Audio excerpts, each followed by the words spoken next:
All right, so looking into the second section of the first form, and one of the coolest things about it is you got three sections of the first form. See them down, little idea. The first section, among many things, is teach, and we'll get into this, where it's so much teaching you the individual aspects of working your body separately. Also, the concept of, drawing back energy while projecting energy, going at the forward at the same time, reinforcing a hip to an elbow moving forward, but as you pull back, supporting that same side hip. There's so much in the first section that is actually fantastic. But the second section is my favorite section of the second form. And what it is you just keep this really in mind, short-wise, right? When you're in that second section and you get to this point where you're, palm straight down, small your back, double, boom, here, one, boom, double lance out, and however you choose to do this, as slow as you want to go. I'm just going through the movements right now.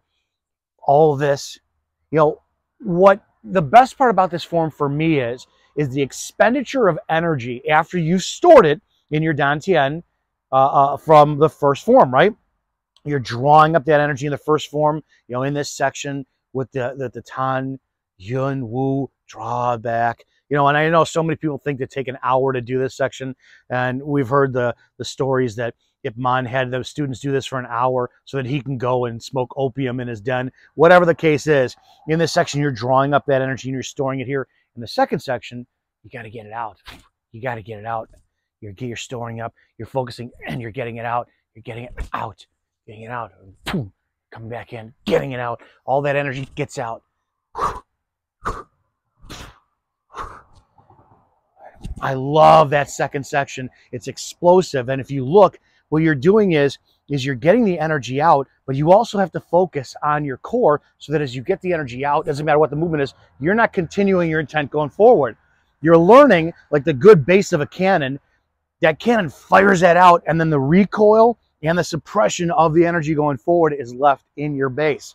So if you're focusing on, after you get the sequence down, the movements down to the first form, if you're focusing on your core, I always say to my students, from just about your mid-ab until down, right? That has to be engaged and rooted into the ground while also having your hips project in, going forward into the earth, right? Because you have to have a tripod like a proper weapon that is rooted into the ground. It's, it's got that base, boom. And then your first section, you're learning your weapons. We'll go into the first section. It's so detailed. I will break that down later on. But the second section, you're learning how to just you're firing your round.